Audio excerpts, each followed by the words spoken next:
Hello, my name is Matthias and welcome to the FPL Scope and my team selection video for GW34, where I am of course going to have a free hit draft for you guys as I do every week on my team selection videos basically. Also going to talk about my GW33 score, which was my free hit because I free hitted this past game week. Going to talk about the manager of the week from GW33 and also take a look at my plans for GW34 as well. So first and foremost, 99 points on my free hit. Pretty happy with that in general. I also had a huge plus of Joao Pedro not playing 2 games because that meant that Van Hecke came off the bench for me with 12 points. Of course, Brighton, the team that I didn't go for on free hit, was the team that actually succeeded. But I think Darlow did like pretty well comparatively to Verbruggen. And of course, I would have liked to have had Gross in midfield, but my defenders were pretty good as well in O'Reilly and Stark at least. So yeah, could have been better, of course, but I am quite happy with 99 points. Almost got 100 points, but Haaland got his bonus points removed at the end. So sadly didn't break the 100 mark there. Also lost a couple of points to some rivals, which I'll get to pretty soon because the manager of the week is a pretty big rival of mine, as we'll get to, and someone that is hugely influential in this YouTube channel as well. But anyways, 99 points, my backup options. I mean, Cherky I did think about, but he did match O'Reilly, which is who I would have taken out anyway. So I wasn't really going to take out Semenyo for Cherky. So yeah, 13 points for O'Reilly, 13 points for Cherky. It doesn't really matter. Didn't have enough space for another Man City player, basically. Haaland also got 13 points, and Semenyo was always going to be in the team, basically. Cucurella, of course, not the best. All Chelsea players were just awful anyways. I'm happy that I had Joao Pedro rather than Cucurella because that meant that I got Van Hecke in with 12 points. So overall, pretty happy with the score. 99 points is fine, but of course, everyone on Bench Boost got huge scores because, of course, Brighton and Bournemouth delivered as expected, basically, for anyone that did Bench Boost. And speaking of someone that did Bench Boost, we're going to go to the manager of the week. And I know I usually don't do bench boosts and stuff like that, but this game week, like basically everyone used the chips. I figured I should, for 1 week at least, make a bit of a difference here and select the team that actually had used the booster. And that was my good friend Ahmed Abdelkarim, or Kimo as we call him here on the FPL Scope YouTube channel, basically, because he is one of the 3 founding members of the FPL Scope YouTube channel. So yeah, hats off to you, Ahmed. You also overtook me in the overall standings. As you can see, my overall rank is 115k and you're now 57k, which is not something that I thought at all at the start of the season. I was probably 70, 80 points ahead. And now I'm quite a bit behind after this game week, basically with 141 points on the bench boost for Ahmed, or Kimo as he's known on this channel, because everyone is named Ahmed in Egypt. You can just take it from the man himself. That's what he said on the very first podcast that we did here on this YouTube channel, basically.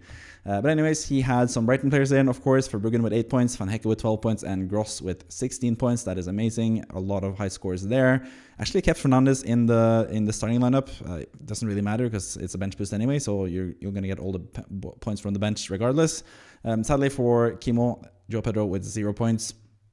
And that's the downside for most people that did the bench boost, but at least Kimo also did Gabriel to Strauch and gained 10 points from that transfer alone. Of course, not going with Gabriel for the next few game weeks is not going to be ideal, but it could have worked out perfectly as well if Gabriel did get that red card that he probably should have had, because he would have been suspended for a couple games.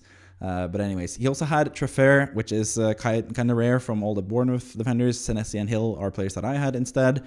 But Ahmed has had Treffer for a lot of this season and just kept faith in him, and he scored in the first out of the 2 games. As did Tavernier with 9 points there as well. Not quite as good as Ryan, who was my outside pick, but I didn't start him anyway, so I didn't really gain those points. But the midfield here obviously did a lot better than my midfield did, and the defenders were also fantastic. And of course, the bench boost really helped with the score as well. But as you can see from the bench, it is basically just 26 points on the bench, so even without those 26 points, easily beats my score of 99 points overall with the starting lineup on its own, basically. So hats off to Kimo. Fantastic game week. Has used bench boost and wildcard now in Game Week 32 and Game Week 33 to great effect, but still has free hit left for Game Week 34, which I'm going to talk about pretty soon, and then triple captain left for Game Week 36 with that double game week. So it's going to be really tough for me to catch Ahmed basically overall, but I'm going to try my best and hopefully it'll work out. But yeah, at least you have some Chelsea players you have to get rid of, most likely in your squad, basically. But for this next game week, I'm going to talk about 2 in 1, basically. I'm going to talk about the free hit draft and Ahmed's plans for the next game week in one, because he is on a free hit, basically, and I've actually used his team value to make this free hit team. So I do have some prohibitions, I guess, for the team, because I don't have unlimited funds. Like Kimo's team or Ahmed's team isn't the highest team value, so I didn't have enough money to spend on too many great players, or like the best players. Like Saka, for example, is someone that I would think about in midfield rather than Somerville. I actually think I personally, with my team, if I have free hitted this game week, I would be able to do Somerville to Saka, but we'll get into that pretty soon. But anyways, for the free hit team, in goal I have Raya, and in defense I have Gabriel. I just think Arsenal will try to get as many points, of course, for the rest of the season as they can. They're going to try to keep a clean sheet and try to get goals, of course, as well. It could be higher scoring games now for Arsenal, but I still think they are a pretty good defense. And they need to be locked in now. So I think I'm going to back those defensive players, especially at home. Against the Newcastle team that hasn't been the best lately, but I could honestly see Newcastle scoring there. But Raya and Gabriel, pretty decent ceiling there for both of those players, especially Gabriel, who can get goals, assists, clean sheets, AFCONs, everything that I've talked about all the time with Gabriel this season. Also kept Miguel as well in this defense for the free hit draft against Nottingham Forest at home. I think that's a good game, even though Nottingham Forest have shown some signs of life lately. I think Sunderland are a pretty good team, especially at home, and Miguel has some really good attacking potential on top of getting clean sheets and all those good stuff that I talked about with Gabriel as well. Virgil van Dijk and Salah and Gakpo are actually going to triple up from Liverpool against Crystal Palace at home. I think Crystal Palace are going to be a bit tired from playing in Europa League and stuff, or Conference League, I should say. And I think that will sort of weigh down on them. And I think Liverpool has some really, really good players. You could go for Szoboszlai. You could go for someone else as well, I guess. But Van Dijk, Salah, and Gakpo are my three chosen ones from that team. I think they have a pretty good fixture. Fernandes is my captaincy choice, of course, because he's just been fantastic for these past game weeks, but he's the only Man United player that I do have. There's some uncertainty with both Mbeumo and Cunha. I think in FPL, it's actually Mbeumo has the yellow flag and Cunha who seems to be fit to play. But in real life, Mbeumo was back in regular training and Cunha was sort of training alternatively. So it could actually be Cunha who's the lesser chance of those guys to play, basically, the Man United boys. But instead, I go with some cheapies because Chemo doesn't have that much team value, basically, to play with.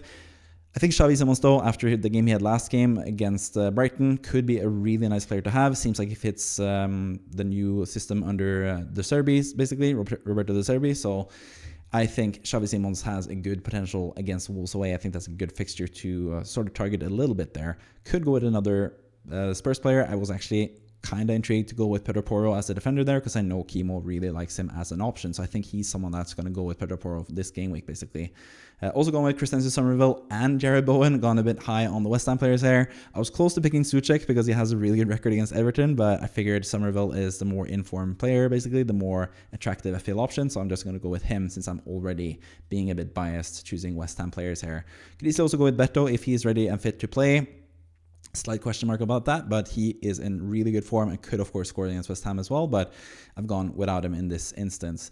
Bowen up front as well. He's my vice-captain at home to Everton. Didn't look the best this past game week against Palace, but the game week before that again against Wolves, he had 3 assists and did really well in FPL, so I think he is a good option. I think Igor Thiago is a bit underrated. He usually has a pretty good record against pretty much anyone. He has just been really good this season. And I guess Man United, I think he scored twice against them last season as well. So he is like not the worst option against Man United as the penalty taker playing 90 minutes for a pretty good Brentford team. I think Man United will have a bit of a tough match there against Brentford, who are still fighting for a potential Champions League spot if they're really lucky. So yeah, Igor Thiago also I think is really a nice option to have for this game week, of course.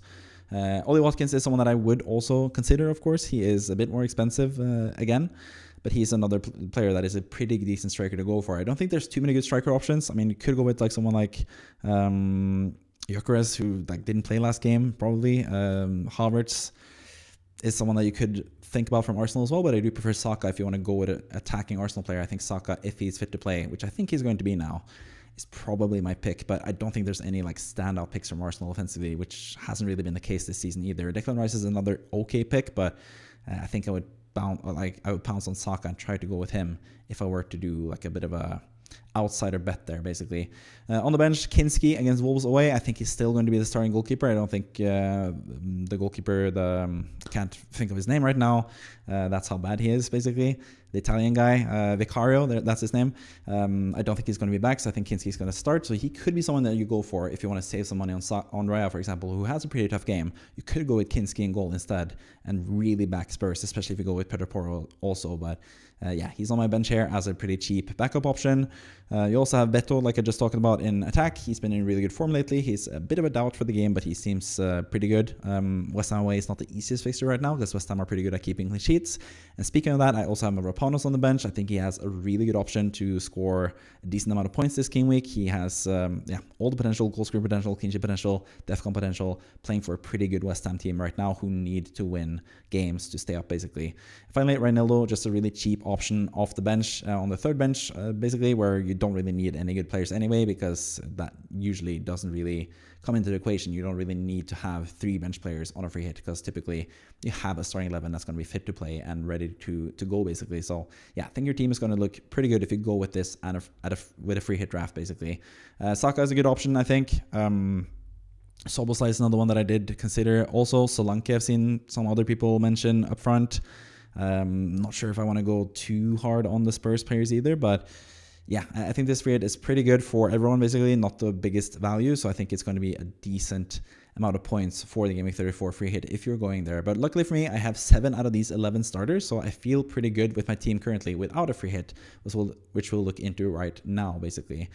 So this is my Gaming 34 squad as it stands right now, and Mbeumo with that yellow flag, basically, which could be a bit of a false flag, because I think he is most likely going to start, but at the same time, he's been pretty bad lately, and if he has some slight injury issues, I wouldn't be surprised to see him only get like 60 minutes of play in this match. So he's someone that I am looking to potentially sell there in my team. But the rest of my starters are looking pretty good. I don't have any bench, basically, because Ekitike is injured, and Semenyo, Hill, and Dubravka don't have a game week, basically.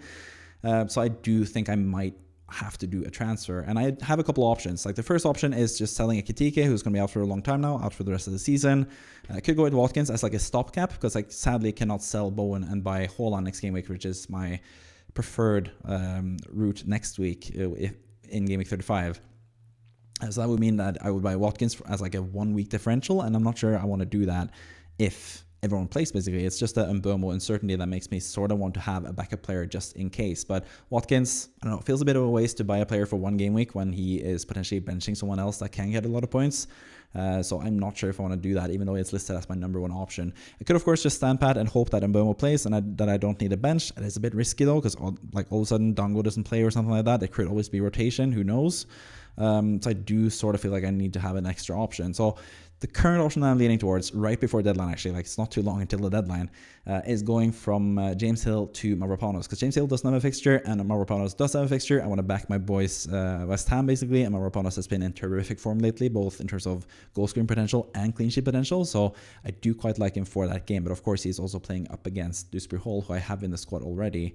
And finally, there's another option that I'm also considering, which is a bit of a rogue one, and that is selling Mbeumo, who of course could still be fit, and buying Salah to have like a one last run with Salah, because I feel like if I don't get Salah now, I'm probably not going to have him for the rest of my life, basically, in FPL, and he's been such a huge FPL influence for me. So I am quite tempted to do one last dance, which is the template or the thumbnail that I have for this video, basically. Just looking at it right now, right before the deadline, I might do that and just like not care about Haaland. Maybe I do Salah for like a 2-week punt, and then I sell him and buy Haaland back for Ekitike in 2 game weeks time for game week 36 for the double game week. But yeah, I don't know. It is a bit risky, so I'm not sure if I want to do that. But it is also a bit tempting. I do kind of want to go with Salah, but I would still probably go with Fernandes as captain.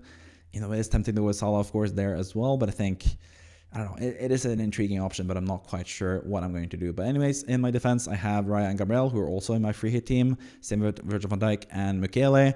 Anderson is the one that I would potentially bench if I did buy Mavropanos, or I would bench Dango. I think maybe Dango would be the one, because I don't feel like doubling up on Brentford players away to Man United is the best idea. And Thiago is the one that I want to play, of course.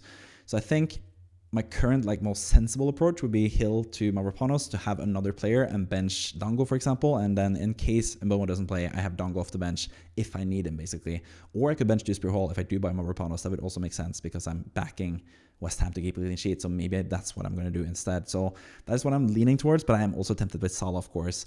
Mbeumo and Fernandes, feeling decent about them. Mbeumo, if he does play, which it seems kind of likely now, at least, could be a good player, but he's been in pretty bad form for a long time now. But we've seen that in the past in FPL, and Mbeumo has been in not the best of the form, and then all of a sudden he turns it on and is back to the really good FPL option that he can be, that he was for me earlier in the season. Up front, Bowen and Thiago, the same as my free hit team, so I'm pretty excited about those guys, and I'm pretty excited about this game week as well. Of course, it's not too far until the deadline, so I'm just gonna finish the video right there, just to have something out for you guys for at least an hour before the deadline comes around. Yeah, so again, sorry for being a bit late. I had a friend over. He stayed over one more night than I thought he was going to be staying, so I wasn't able to do a video until I got back from work today on Friday, and there's sadly a Friday deadline. I wish it was a Saturday deadline and I had more time basically, but yeah, just gotta get this out before the deadline now, and hope that you have a good game week. I hope you follow my advice with the free hit, and I hope you do well. I hope all the 7 players that I have do really well, and the likes of Gakpo, Xavi, Simons, well, Somerville I want to do well for West Ham anyway, and Salah don't do quite as well, but we'll see. I might still get Salah as well. I am quite tempted to have one last dance with him for 2 game weeks or for the rest of the season. I don't know. It feels just a bit tempting just to go with something different, because now I'm 115k overall. I'm going to be pretty far away from top 10k anyways, but top 100k is also quite nice. Like, I do like to have those, well, not double digits, but like 5 digits, I guess, there as my rank. So I'm probably just going to play it safe, so I have enough money to do Ekitike to Haaland in Game Week 35, basically, because I think Haaland's going to be a nice player to have for the rest of the season, more so than Salah, but I am tempted with Salah as well. I wish there was a way for me to have both, but yeah, we'll see. I think I'm going to do Hill to Mavropanos, but yeah, that's most likely what I'm going to do. But anyways, hope you have a good game week. I hope you enjoy your weekend. I am certainly going to do that. Of course, going to have a good start to the weekend pretty soon. But that's it for me, basically. I don't want to ramble on too much longer now. So see you next time. Bye-bye.